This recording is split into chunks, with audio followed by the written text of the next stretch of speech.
Welcome once again to Lehto's Law. Here's Steve Lehto. Crazy story out of Washington. Somebody's house slid down a hill, and as a result, the city thinks the house should be demolished and removed. The people who own the house that went on a little trip said, we got no problem with that. We'd like to get our stuff out of the house first.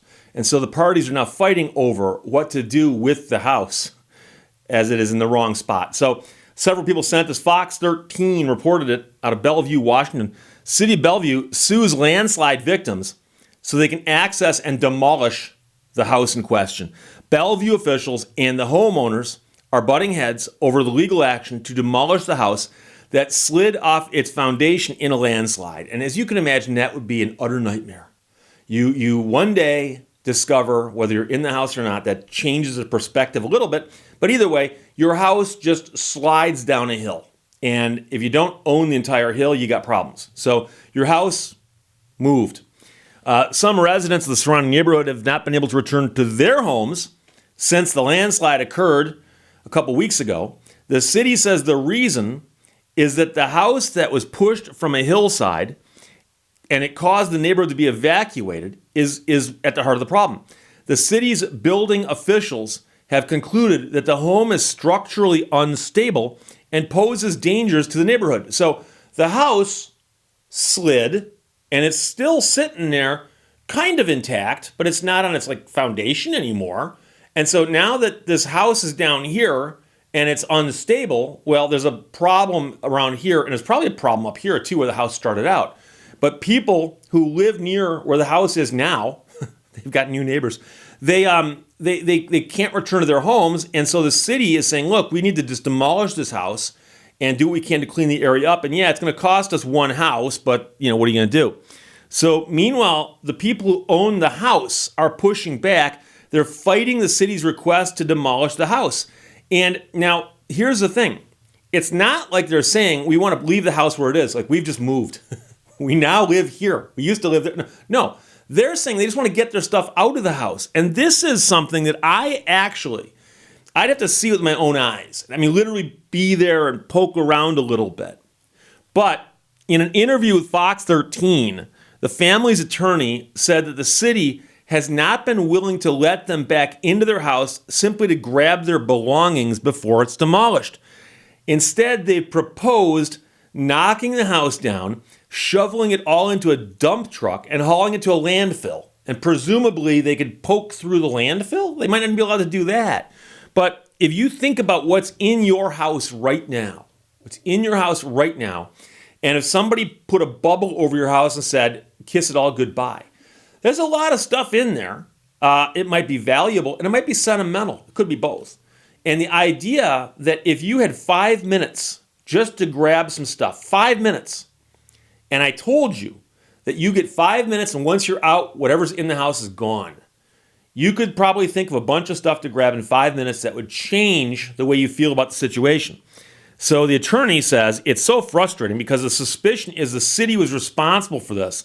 It was their very old water line that broke that caused the slope to fail in such a catastrophic way. So the attorney for the family is saying, look, the reason the house slid down the hill like that in the landslide was because of a city water line that broke. It's their fault. And he's hinting that the city is doing this because they kind of want to get rid of some of the evidence of what happened. And so if the house remains and they can very quickly study it and figure it out and look at it, they might be able to get more information than if it's simply leveled and hauled off. The family says they're okay with the house being demolished. They got no problem with that. They simply want to grab personal belongings and other items before it's taken down. The city filed the legal action on Friday, asking the court to allow them to demolish the home. This threat to public safety was the basis for the building official to red tag homes and is why residents 2 weeks later are still unable to access their homes. So the homes nearby have also been red tagged. That's all from the city chief communications officer. The city doesn't take this lightly, and we realize the family is dealing with a terrible situation. They have decades of memories and personal belongings invested in the property. In the complaint filed recently in court, the city presented a third-party evaluation of the house, which recommended the home be demolished as soon as possible. as soon as possible. We have no problem with you doing demolition. That's the attorney for the family.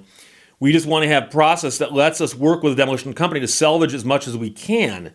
It was surprising that they took the brass knuckles approach and sued us as a way of trying to put pressure on us to bow down to the city and do whatever they wanted. The demolition could take place as soon as now. I mean, it's soon. It just says soon. And this is the thing. I've climbed around inside buildings that were falling down. I have. And in the Upper Peninsula of Michigan, there are a bunch of old towns, old mining towns, and old mines. And a lot of the stuff remains from eras gone by. And so you can find towns up there with foundations and walls of buildings and some complete buildings that look complete from the outside. And I've actually seen a building before where the walls were there. And if you walked inside, the roof portions of it were gone. And there was stuff still in the building. And it was I think a tool shop or a machine shop for a mine. And in later years, they actually steadied the building. And they actually, reinforced it and saved it. And the building is now there to this day. But I remember 20, 30 years ago, when the building was still exposed to the elements, and you'd walk inside and you look up and you see the sky, and there were big, cabinets in there and tools in there and all kinds of stuff in there. And I remember climbing around buildings like that on more than one occasion. And I remember going into a building once, and there was nothing to keep you out. There was no doors. There was a door there, but there were no doors open or closed. There was just a hole where the door frame was. And walking into a building and looking down and realizing that if you weren't paying attention, you'd fall down into the basement because there's big holes in the floor. And so buildings like that can be dangerous, right? You don't think you're going to fall through a hole in the floor at your neighbor's house. But if you walk into an abandoned building, it could happen. So if there's a house here that slid down the side of a hill because of a landslide, as you can imagine, the house is probably structurally unsound. But does that mean that someone goes inside of it is certainly going to get hurt? Or does that mean that somebody who goes inside there could get hurt?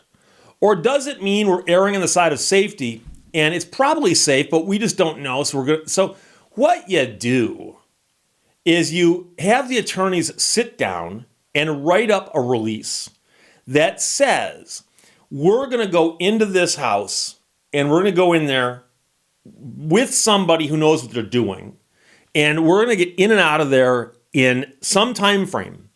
And we are going to release everybody on earth from liability. If anything happens to us, it's on us. We're not going to go in there and start yanking out structural pieces of the house. We're going in there, we're trying to find things that would be laying around loose that have a lot of sentimental value and can be removed without much harm. Photo albums, pictures, a jewelry box, things like that. And chances are, a lot of that stuff, you could figure it out by looking in the windows. You could probably walk over to the house, look in the window and go, okay, there's the jewelry box, there's the photo album, and I know that in that dresser, all you get is open the drawer up and there's something in there I want to get also. And like I said, you get somebody who is pretty good, physically fit, and if you want to, have them put on some kind of protective suit and a helmet, but have them sign a release saying no matter what happens, it's on us. We take all responsibility. We waive all liability for you guys. Let us go in there and get it. And at that point, there shouldn't be any sticking points on this. Now, I'm sure somebody's going to say, but Steve, they can't do that. Liability, blah, blah, blah, blah. Well, liability, yeah. And like I said, you can sign a release of liability as long as you are an adult and competent and all that stuff. So when you are confronted with a situation like this, where someone in a bureaucracy appears to be just saying, well, this is how we do it.